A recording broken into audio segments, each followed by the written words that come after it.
Welcome to the deep dive. Today we are taking a really close look at professional selling. It's a field that seems to carry, well, more baggage than maybe any other rate, but we're not here for the old stuff. No motivational cliches, no always be closing. No, we're diving deep into David H. Sandler's world, his revolutionary, really non-traditional system for sales mastery. And his core idea kind of cuts right through everything else. You can't teach a kid to ride a bike at a seminar.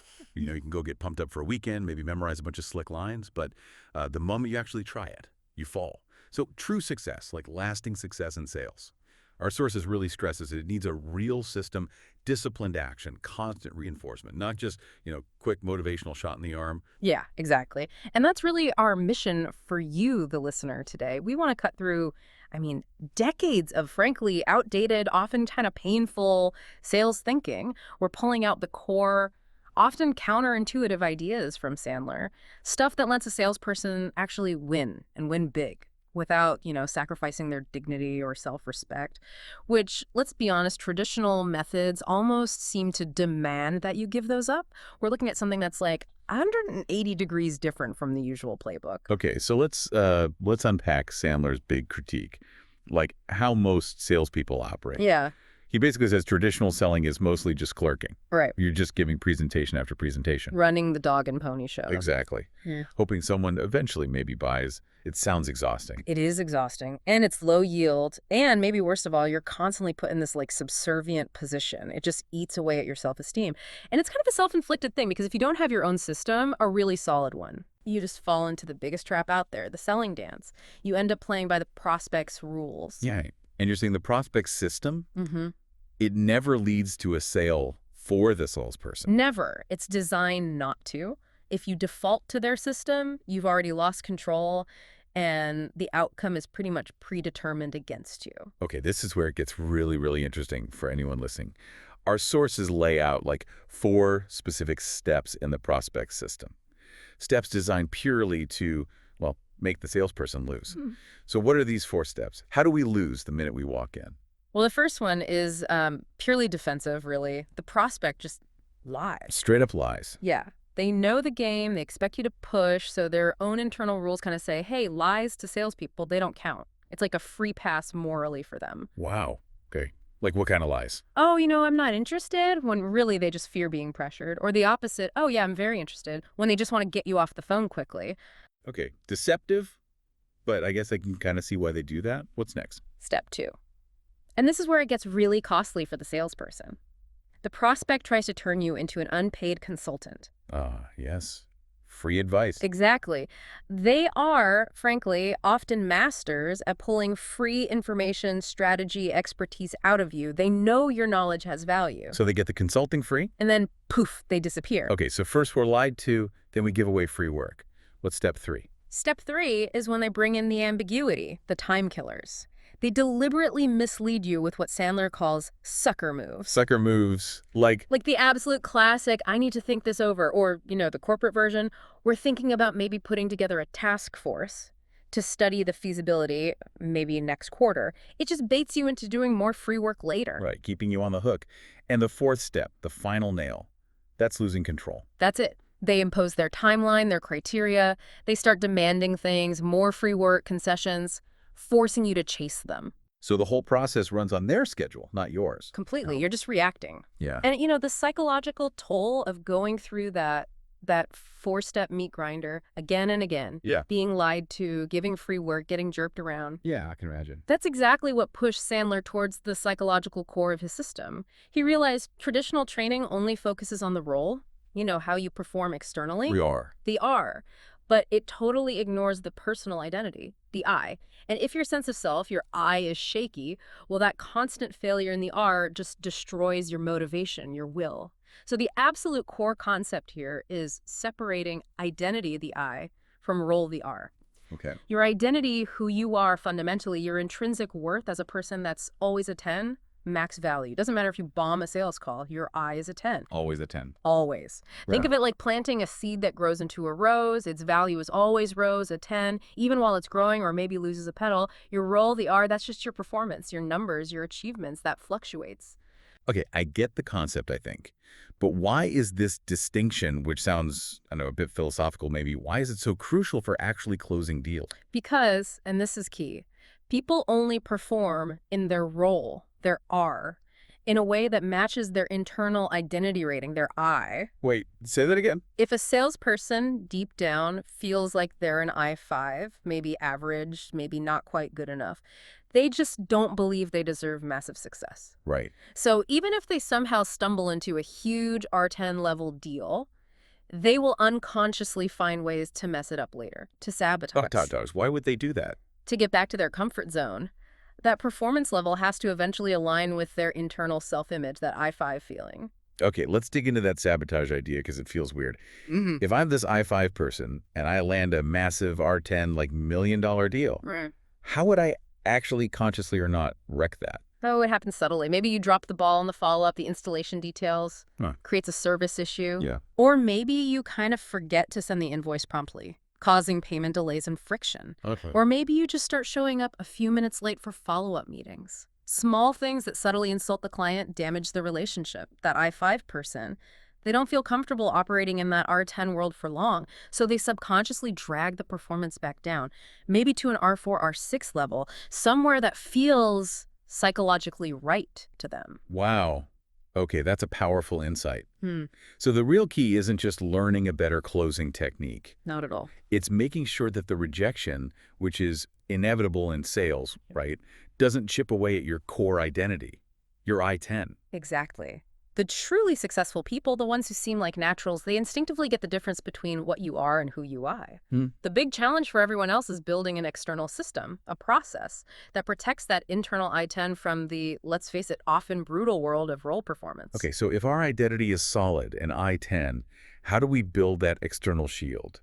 How do we stop falling into the prospect system? Right. We use the structure Sandler developed, which is called the Sandler submarine. The submarine. Yeah, picture it like a submarine with different compartments sealed off from each other. It represents the sales process visually, broken down into these distinct linear stages: bonding and rapport, then upfront contracts, then pain, budget, decision, fulfillment, and finally post-sell. Okay, compartments. Why linear? Why sealed off? Simple reason. You cannot move to the next compartment until the current one is absolutely, totally locked down. Watertight, you could say. Got it. It's all about maintaining control and eliminating any ambiguity. Zero guesswork. That makes a lot of sense. You need that strict process so you don't slide back into just being the nice clerk. And this whole system, this submarine, it's built on 5 core rules, right? Yeah, And you mentioned these really go against traditional sales thinking. they absolutely do. Rule number 1, you must qualify your prospects. Seriously qualify them. Meaning stop wasting time. Stop treating every single person who breathes near you as a potential lead. Stop pouring your valuable time and expertise onto people who are just, well, unqualified or not serious. Okay, qualify hard. Rule 2. Rule number 2, you must extract your prospects' pain. This is absolutely critical. Pain. Like, make them feel bad. No, not like that. It means you have to get them emotionally involved. People don't buy features on a list intellectually. They buy emotionally, usually to solve a problem that genuinely hurts them in some way, costing them time, money, status, whatever. Find the hurt. Find the hurt. If there's no real pain you can identify and they acknowledge, honestly, there's probably no sale there. Rule Yeah. number 3, and this one really stirs the pot in traditional sales circles. You must verify that the prospect has money. You have to talk about budget, about the money stuff, right up front. Whoa, hang on. Seriously. Yeah. Up front, every sales course I've ever heard of says, like, never mention price until the very end, after the big presentation when they're supposedly emotionally hooked. They say it's rude, it's awkward, you'll scare them off immediately.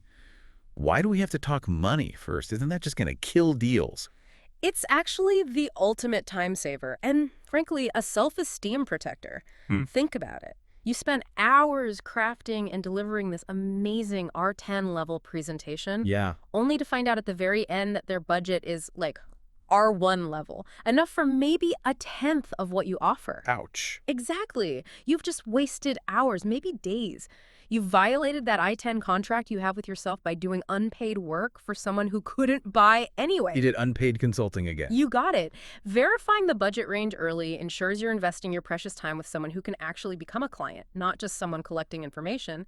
If they balk at discussing budget early on, That's a huge red flag. They're probably not serious. You politely disengage and save your energy for real opportunities. Okay, okay. That clarifies why it's necessary, even if it feels counterintuitive. Mhm. What about the last two rules? Rule number 4. You absolutely must be sure the prospect is the decision maker, the actual decision maker. No more, I need to check with my boss. None of it. Yeah. Or check with my wife, or run it by the committee, or present it to the task force. If the person you're talking to cannot give you a firm yes or no, you need to stop the process right there until you are talking to the decision maker. Tough line. And rule 5. Rule 5 is almost the easy part if you've done the others. You simply match your service or product to the prospect's established pain. If you've already found the pain, confirmed the budget, and you're talking to the decision maker, then showing how you solve that specific pain becomes pretty straightforward. All right, so we have the structure of the submarine, we have the rules guiding us through it. Now let's get into the fuel, right? The actual techniques, these counterintuitive ways to make those rules work in practice. Exactly. Technique number 1 is maybe the cornerstone, the upfront contract. This is probably the most assertive step in the whole process, but it's done professionally. Its purpose is to completely eliminate what Sandler called mutual mystification. Mutual mystification. Yeah, where both sides are kind of guessing what the other person wants or expects from the meeting. The upfront contract avoids that. It's an explicit verbal agreement made before the main conversation even starts. It sets the agenda, clarifies the time commitment, outlines the possible outcomes for both sides. I'm still a little hung up on the assertiveness part. If I come in and sort of demand this upfront contract, don't I risk sounding confrontational right off the bat? Yeah. How do you push for that clear yes or no outcome without just scaring the prospect away? It's all in the framing. It's not about making demands. It's about establishing mutual respect for each other's time and setting clear ground rules for the interaction. Okay, how would that sound? You might say something like, "Okay, thanks for your time today. Just so we're both clear on the plan, we've got about, say, 30 minutes. My goal is to understand your situation better, and you'll learn a bit about what we do. At the end of these 30 minutes, we should probably decide if it makes sense to talk further. If it does, we can figure out what that next step looks like. If it doesn't, for either of us, is it okay if we just agree to say so honestly and, part ways as friends?" Does that sound fair? Okay, that reframes it completely. It's Yeah. not aggressive, it's just clear. You're fighting for a definite outcome, yes or no, instead of getting stuck in that awful limbo of, I need to think it over. Exactly. It's like you said, the baseball umpire agreeing on the rules before the game starts, not arguing balls and strikes later. Precisely. And this is your tool for handling those classic stalls, like, "This sounds interesting, just send me some literature." Right, what do you do then? You immediately set an upfront contract around it. "Sure, I'd be happy to send that over so I can follow up effectively. When do you think you'll realistically have a chance to look at it?" "By, say, Tuesday morning." Okay. "Great. So if I call you back Tuesday at, let's say, 10 a.m., will you have had a chance to review it? And based on that, will you be in a position then to tell me either, 'Yes, this looks promising, let's schedule a proper meeting,' or 'No thanks, this isn't for us'?" You nail down the next step and the decision required at that Do it step. every single time. No ambiguity. Okay, technique 2, the Cool. dummy curve. You mentioned this is about getting information without giving it all away, avoiding that unpaid consultant track. Yes, stop spilling your candy in the lobby, as Sandler put it. Candy in the lobby. Yeah, giving away all your best ideas and insights for free right at the beginning. The core rule here is sell today, educate tomorrow. Traditional salespeople feel this constant pressure to prove how smart they are, to lecture, to demonstrate expertise. The Sandler professional, however, sometimes intentionally dummies up. You act slightly not okay. Maybe you pretend to struggle a bit with their industry jargon or seem a little confused by a complex point they made. Wait, why does acting slightly less smart actually work? That seems backwards. Because it instantly shifts the dynamic. It puts the prospect in the expert seat. When you express a little confusion or ask a dumb question, what do people instinctively do? They correct you. They explain it. Exactly. They start talking. And as they explain it to you, they often reveal their real pain points, their budget constraints, their decision-making process, often without even realizing they're doing it. The estimate is this gets the prospect talking about 70% of the time. And you always learn more by listening than by talking. Okay, so instead of tackling an objection directly, like, your price is too high, Right. I'd use a dummy up. Maybe like, that's interesting you mentioned price. You must have a specific reason for bringing that up right now. Yeah. Could you maybe tell me a bit more about that perspective? Perfect. You're not arguing, you're not defending, you're gathering information, maintaining control, and you're definitely not validating their objection by jumping to solve it immediately. All right, and finally, technique number 3, negative reverse selling. This one is maybe the most powerful and definitely the most counterintuitive. Negative reverse. Okay. It completely flips the script on closing. It's not about pushing the prospect towards the sale. It's often about subtly building things up and then seeming to take the product away. Make it away. That sounds nuts. We just spent all this time bonding, finding the pain, qualifying, and now we pull the rug out. Think about it like a really skilled fisherman. Okay. The amateur feels a tiny nibble and yanks the line immediately, right? Loses the fish, loses the bait. The pro, they feel the nibble, they let the fish really take the bait, maybe even swim away with it for a second. Then they set the hook. Give them some slack. Give them slack. With negative reverse, you sometimes give the prospect room to disagree with you in your favor. It's particularly useful for prospects who seem neutral or maybe even a bit disinterested to get them off the fence. Right. You mentioned the negative reverse clock before. Traditional selling tries to pull a neutral prospect at 6 o'clock forward towards sold, 3 o'clock. And often just pushes them backwards towards hostile 9 o'clock by applying pressure. Yeah. Correct. So the Sandler professional, faced with that neutral or skeptical prospect, doesn't push towards 3 o'clock. Instead, they might gently move towards the hostile position, the 9 o'clock spot. Towards hostile. Why? To get the prospect to argue back, to disagree with your negative assessment. By disagreeing, they end up articulating for themselves why they actually should be interested, why they should buy. You're using Newton's law, basically. A body at rest stays at rest. You need to gently nudge them into motion, often by moving slightly away from the sale. Okay, so what's the ultimate phrase? The big one to jolt them into that kind of motion. When you're facing someone really skeptical, maybe evasive, you might use the ultimate negative reverse. You lean back slightly and say something like, "You know, Mr. Jones, based on everything you've shared with me so far, honestly, my gut feeling is that you probably have absolutely no real interest in what I'm offering here. Wow. So look, before I pack up and leave you in peace, can I just ask you one final question? Is it over? Are we done here?" And what happens? 9 times out of 10, if there is any genuine interest, they are almost psychologically forced to disagree with you. They'll start saying, "Whoa, wait a minute, I didn't say that. Actually, I am interested because," and boom. They start selling themselves, pulling you back into the conversation. But this time, it's on their energy, their momentum. Okay, so putting this all together for the listener who's trying to absorb this, we've talked about the submarine system, the rules, these really different techniques. But the sources are really clear, aren't they? Techniques alone aren't enough. It's only one part of the puzzle. Success really hinges on the success triangles. That's exactly right. Technique is just one leg of a 3-legged stool. It absolutely has to be supported by attitude. Which goes back to that I-10 self-image. Precisely. That belief system that ensures rejection doesn't knock you off course.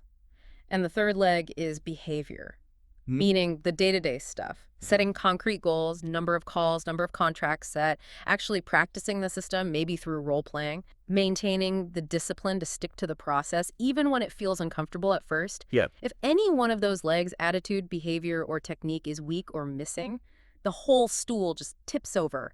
No success. And the reason this whole system works, when you boil it down, is because it is so counterintuitive, right? It keeps the prospect off balance. It stops them from running their usual defensive playbook. And it lets the salesperson, the professional, control the interaction gently, respectfully, without ever feeling like they have to beg or be subservient or desperate.